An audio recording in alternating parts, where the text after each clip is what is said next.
ചൂരൽമലയിലെ ഉരുൾപൊട്ടലിൽ ഉറ്റവരെയും ഉടയവരെയും നഷ്ടപ്പെട്ട ശ്രുതിയെ തനിച്ചാക്കി പ്രതിശ്രുതവരൻ ജെൻസനും വിടവാങ്ങി. ഇതിനോടകം തന്നെ നിരവധി പേരാണ് ജെൻസന്റെ വേർപാടിൽ അനുശോചനം രേഖപ്പെടുത്തിയിരിക്കുന്നത്. ഇപ്പോഴത്തെ ശ്രുതിയുടെ ഈ വേദനയിൽ പങ്കുചേർന്നിരിക്കുകയാണ് നടി മഞ്ജു വാര്യറും. ഒറ്റവാക്കിലും ഉൾക്കൊള്ളാനാവില്ല ശ്രുതിയുടെ വേദന. ഒരു കൈ തലത്തിന് തുടയ്ക്കാനാവില്ല ആ പെൺകുട്ടിയുടെ കണ്ണുനീർ. ഉരുൾപൊട്ടലിൽ എല്ലാം നഷ്ടമായ അവളുടെ കരം പിടിച്ച ജെൻസൺ എന്ന നന്മയെയും മരണം കൊണ്ടുപോകുമ്പോൾ കാലമേ എന്തിനത്ര ക്രൂരത എന്ന് മാത്രം ചോദിച്ചു പോകുന്നു. ഇനി ലോകം എന്നുള്ള ശ്രുതിക്ക് കൂട്ടാകട്ടെ, അവളെ ഏറ്റെടുക്കട്ടെ എന്നാണ് താരം കുറിച്ചത്. നേരത്തെ മമ്മൂട്ടിയും ഫഹദ് ഫാസിലും ദുഃഖം പങ്കുവച്ച് എത്തിയിരുന്നു. ജെൻസന്റെ വിയോഗം വലിയ ദുഃഖമുണ്ടാക്കുന്നു.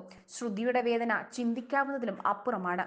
സഹനത്തിന് അപാരമായൊരു ശക്തി ലഭിക്കട്ടെ ശ്രുതിക്കും ജെൻസന്റെ പ്രിയപ്പെട്ടവർക്കുമെന്നാണ് മമ്മൂട്ടി സോഷ്യൽ മീഡിയയിൽ കുറിച്ചത്.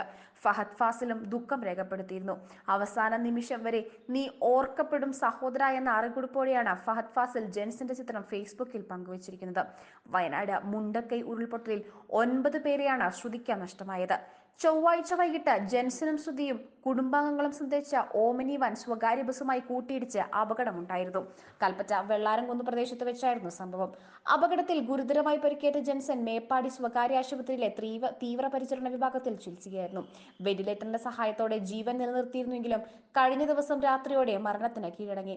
ജെൻസനും ശ്രുതിയും ഉൾപ്പെടെ 7 പേർക്കാണ് അപകടത്തിൽ പരിക്കേറ്റത്. കാലിന് പരിക്കേറ്റ ശ്രുതി ആശുപത്രിയിൽ ചികിത്സയിലാണ്.